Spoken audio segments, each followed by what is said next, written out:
Test 2. Repeat sentence. Page 63. 1. Students who wish to apply for an extension should approach their tutors.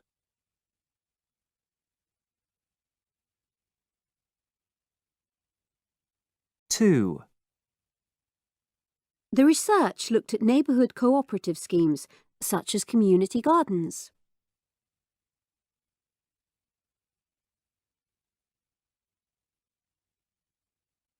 3. Visual aids can make presentations clearer and more interesting.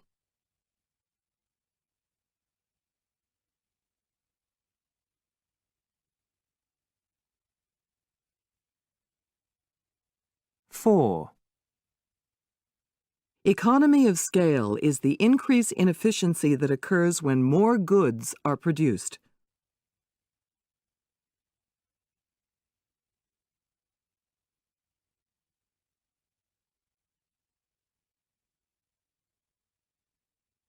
5. The university is working towards being more environmentally sustainable.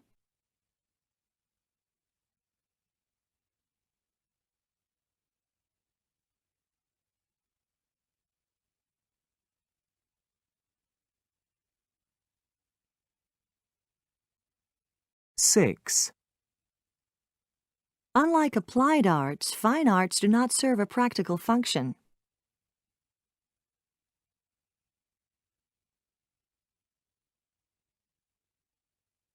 7. Modern poetry often tests the conventions of language and rhythm.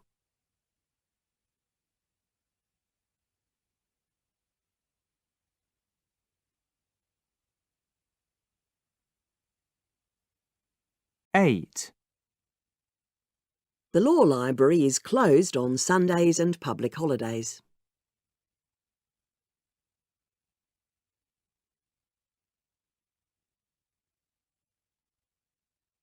9. There are no places left in the morning tutorial.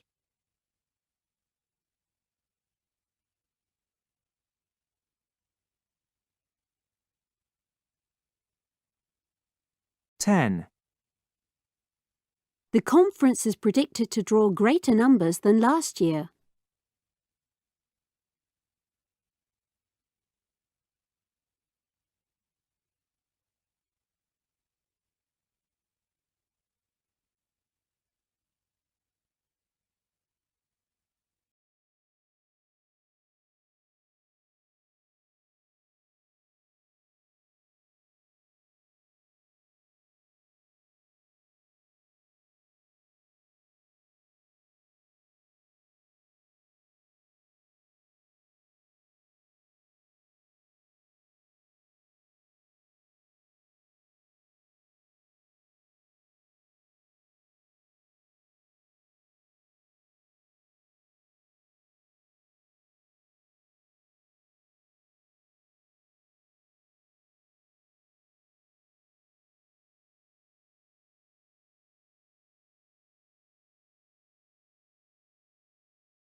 Test 2. RETELL LECTURE. Page 67. 1. I've been asked to speak today about the purpose of museums, and I think that's something we often take for granted, that we have museums and we need museums. But with so much information available now online, people have access to whatever it is they want to know, so I think we need to consider carefully just what it is that we expect of our museums today, what makes them relevant in the information age. Clearly, we've got to move beyond the early 20th century concept of a warehouse full of old, remarkable, untouchable objects. This warehouse idea does very little to inspire people. What museum professionals need to do, what they should be doing, is make their collections and programs work towards the purpose of education. So whether that means having more hands-on exhibits, becoming involved with other community organisations, they should be doing whatever it takes to think about their visitors, to engage people, to educate them. And in that way, they can be instruments of social change. If they have knowledge and understanding of the people who visit, and the people they want to come and visit, they can take this as a starting point for providing exhibitions and services that are relevant to people's lives.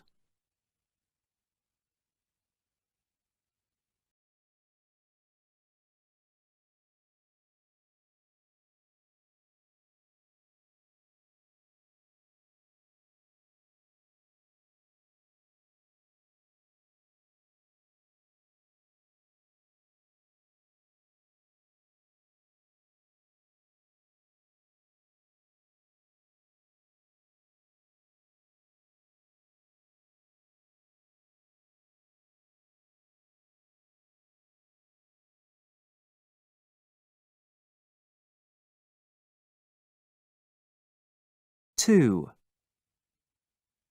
I suppose more and more people are starting to see graffiti as a form of art. Now, there are still many who would beg to differ, and they'd point to the destructive scribblings that we see on our bus shelters and our public buildings. These often take the form of tags, which are fancy scribble-like versions of someone's name or nickname.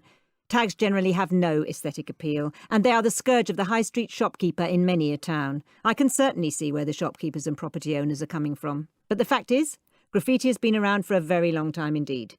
People left their mark on cave walls back in prehistoric times, and it's been found too on ancient monuments in Egypt and Rome. But New York-style graffiti, which is really the forerunner of a lot of the graffiti that's getting done now, New York graffiti took off in the late 1960s. That's when the advent of the spray can allowed the humble tag to evolve into more complex styles. In the mid to late 70s, subway trains became the new forum for graffiti artists to display their skills. For many young people, it became a medium to express their disillusionment with a system from which they felt excluded. Now, of course, the art establishment embraces graffiti artists, and some of these artists have actually taken on cult status.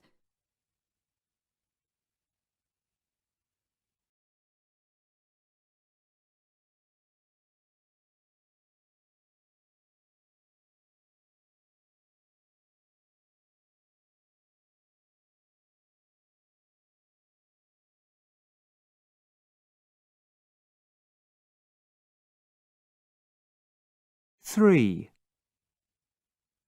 We often think of technology and invention and research as being somehow more sophisticated a proposition than nature. But actually, when we think about it, there are lots of really useful concepts that technology can take from the natural world. People are beginning to remember that other organisms on Earth are doing things in a very similar way to what we need to do. And they're looking closely at what we can learn from nature. Take the bright screens on our mobile phones. Now, this brightness, this effect that they've managed to achieve there, came partly as a result of research into the iridescence of the wings of butterflies and the anti-reflective coatings that moths have on their eyes. And it doesn't end there. They're looking at what makes a spider's web so strong, how glowworms produce light with almost zero energy. The list goes on.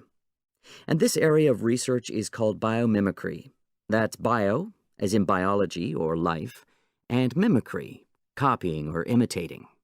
It's a very interesting field of study.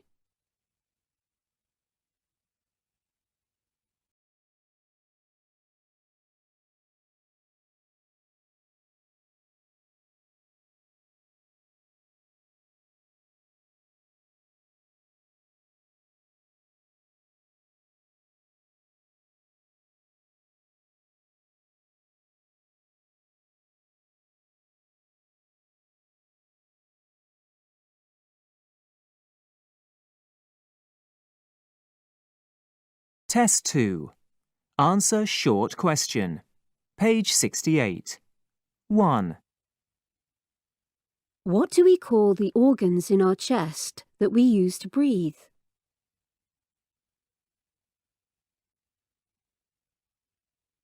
2, If someone lives in an urban area, where do they live? 3, What does a king or queen wear on their head at official ceremonies?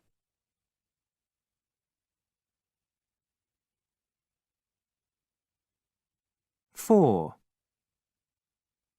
What do we call a book that contains lists of words with their meanings?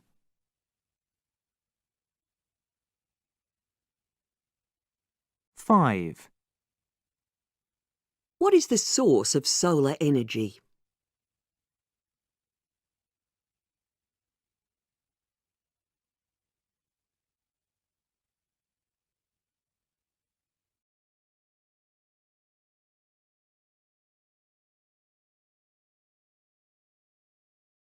6, When the writer of a book is unknown, what word 7, What do we call a company or organization that gives money to a sports or arts event in exchange for advertising?